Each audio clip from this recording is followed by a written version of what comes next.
और आपको लिए चलते सीधा इस वक्त लोकसभा स्पीकर ओम बिरला क्या कह रहे हैं, सुन लेते हैं। लोकतांत्रिक परंपराओं को मजबूत करना ताकि देश के अंदर एक नया संदेश जा सके,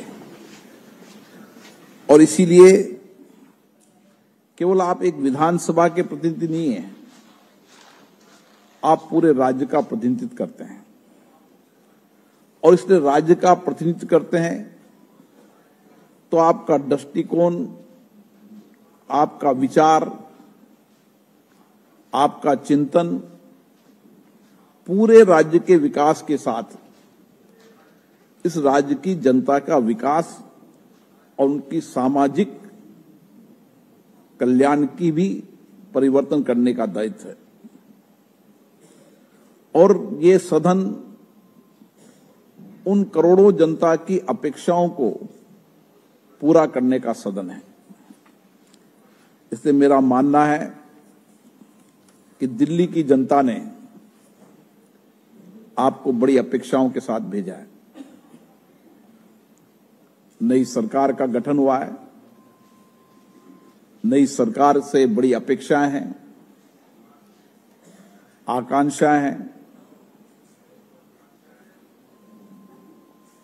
तो जब आकांक्षाएं ज्यादा होती है तो हमें काम की विचार भी उस दृष्टिकोण से करना पड़ता है, और इसीलिए आप पर बहुत बड़ी जिम्मेदारी है।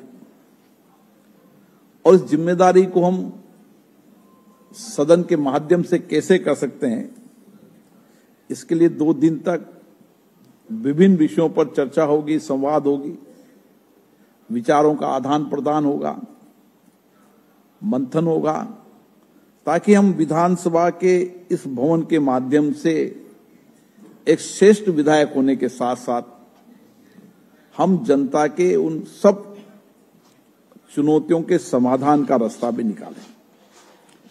और इसलिए मेरा मानना है कि विधानसभा की इस कार्रवाई के अंदर हमें कोशिश करना चाहिए कि हम श्रेष्ठ श्रोता के रूप में बैठें, देर तक विधानसभा में बैठें,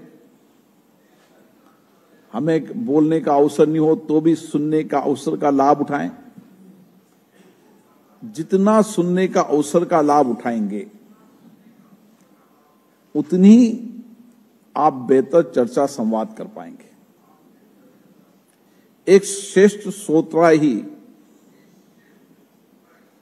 अच्छा वक्ता हो सकता है, और इसलिए आपको पुराने विधानसभा की कार्रवाई, उनकी डिबेट, बने गए कानूनों पे चर्चा,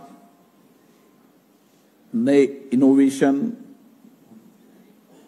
नई सोच के साथ काम करने की आवश्यकता है।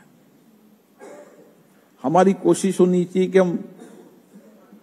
हमें सारी विधानसभा के नियम प्रक्रियाओं की जानकारी हो, हमें भारत के संविधान की जानकारी हो, और भारत के संविधान के उन अनुच्छेद जो विशेष रूप से आपके दायित्व कर्तव्यों के लिए भी है और जो आपकी विधानसभा कार्रवाई के लिए, संचालन के लिए उचित भी है, उनकी संपूर्ण जानकारी आपको होना चाहिए। जितनी आपको विधानसभा के नियम प्रक्रियाओं की जानकारी होगी उतना ही आप इस विधानसभा का श्रेष्ठ उपयोग कर पाएंगे। आज चाहे प्रश्नकाल हो, चाहे अन्य समय हो, उस समय के अंदर हम किस तरीके से अपनी बात को कह सकते हैं, सार्थक तर्क से कह सकते हैं, चर्चा से कह सकते हैं, हमारी भाषा, हमारा विचार, हमारा दृष्टिकोण व्यापक दिखे, और इसी विधानसभा के इसी कक्ष से आप दिल्ली के श्रेष्ठ नेता बन सकते हैं। और इसलिए प्रयास करना चाहिए कि हमारी भाषा संसदीय हो, हमारा विधानसभा व्यवहार संसदीय हो, हम तर्क से अपनी बात को रखें, हम मुद्दों पर चर्चा करें।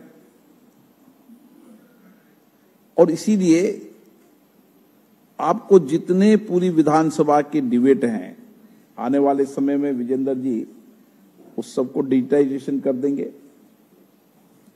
तो सब्जेक्ट से विषय से आपको सब यहां पर मिल जाएगी। लोकसभा सचिवालय भी इसके लिए सहयोग करेगा। और मेरा ये मानना है कि आपकी कार्यदक्षता, आपकी कुशलता, आपकी क्षमता, इसके लिए प्रबोधन कार्यक्रम भी एक महत्वपूर्ण होते हैं। और इसके साथ बदलती परिस्थितियों के अंदर आप टेक्नोलॉजी का उपयोग करें, आप आर्टिफिशियल इंटेलिजेंस का उपयोग करें। जितना अधिक हम टेक्नोलॉजी का उपयोग करेंगे उतना ही बेहतर संवाद कर पाएंगे। इसलिए हमें प्रयास करना चाहिए कि हम टेक्नोलॉजी का उपयोग करें। और उसी के साथ जब विधेयक पर चर्चा हो, दिल्ली के महत्वपूर्ण मुद्दों पर चर्चा हो, तो हमें लेजिस्लेटिव ड्राफ्टिंग का भी अनुभव होना चाहिए। लेजिस्लेटिव ड्राफ्टिंग का जिनका अनुभव होगा वो विधेयक पर गंभीर चर्चा कर पाएंगे, क्योंकि कई बार जब विधेयक लाते हैं तो विधेयकों में लेजिस्लेटिव ड्राफ्टिंग की कमी होती है। और जो विधायक इसमें दक्षता हासिल कर लेगा